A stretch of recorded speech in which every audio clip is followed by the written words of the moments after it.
Cabinet expansion ಆದ ನಂತರದಲ್ಲಿ ಆಡಳಿತ ಪಕ್ಷದಲ್ಲಿ 16 ಗುಂಪುಗಳಾಗಿರುವಂಥದ್ದು ತಾವು ನೋಡ್ತಾ ಇದ್ದೀರಿ. ಹಿರಿಯ ಶಾಸಕರು ಎಲ್ಲರೂ ಕೂಡ ತಿರುಗಿ ಬಿದ್ದಿರುವಂಥದ್ದು, ತಮಗೆ ಸಚಿವ ಸ್ಥಾನ ಸಿಕ್ಕಿಲ್ಲ ಅಂತೇಳಿ ಬೇರೆ ಬೇರೆ ವಿಧಾನಸಭಾ ಕ್ಷೇತ್ರಗಳಲ್ಲಿ ಬಂದ್ ಮಾಡಿರುವಂಥದ್ದು ತಾವು ನೋಡ್ತಾ ಇದ್ದೀರಿ.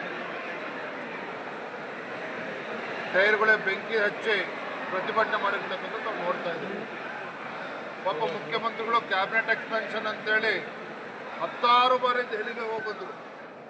ರಾಹುಲ್ ಗಾಂಧಿ ಮನೆ ಗೇಟ್ ಕಾಯ್ದು ಸುಸ್ತಾಗಿ ಕಳೆದ ವಾರ ಕ್ಯಾಬಿನೆಟ್ ಎಕ್ಸ್ಪೆನ್ಷನ್ ಅಂತೂ ಮಾಡಿದ್ದಾಯಿತು. ಈಗ ಸಿದ್ದರಾಮಯ್ಯನವ್ರಿಗೂ ಕೂಡ ಇವತ್ತು ಅಸಮಾಧಾನವನ್ನು ಬಹಿರಂಗವಾಗಿ ತೋಡ್ಕೊಂಡಿರುವಂಥದ್ದು.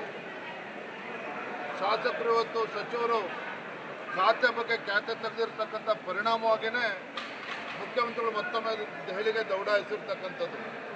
ಭೀಕರ ಬರಗಾಲ ಒಂದು ಕಡೆ ಇದೆ. ಬರಗಾಲ ಇದ್ದ ರೈತರ ಸಂಕಷ್ಟಕ್ಕೆ ಸ್ಪಂದನೆ ಮಾಡೋದಕ್ಕೆ ರಾಜ್ಯದ ಮುಖ್ಯಮಂತ್ರಿಗಳು ಆಗ್ತಾ ಇಲ್ಲ. ರಾಹುಲ್ ಗಾಂಧಿ ಮನೆ ಗೇಟ್ ಕಾಯ್ಕೊಂಡು ಇವತ್ತು ರಾಜ್ಯಕ್ಕೂ ಕೂಡ ಅನ್ಯಾಯ ಮಾಡ್ತಾ ಇದ್ದಾರೆ, ರೈತರಿಗೂ ಕೂಡ ಇವತ್ತು ಅನ್ಯಾಯ ಮಾಡ್ತಾ ಇದ್ದಾರೆ.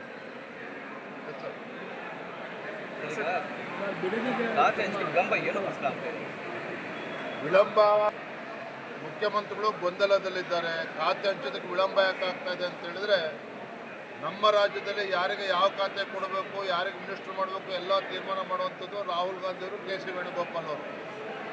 ಅಲ್ಲಿ ದೆಹಲಿನಲ್ಲಿ ಯಾವ ಖಾತೆ ಕೊಡಬೇಕು ಅಂತ ಅವ್ರು ತೀರ್ಮಾನ ಮಾಡಿದ್ಮೇಲೆ ಮುಖ್ಯಮಂತ್ರಿಗೆ ಪರ್ಮಿಷನ್ ಕೊಡುವಂಥದ್ದು. ಎಲ್ಲೋ ಒಂದು ಕಡೆ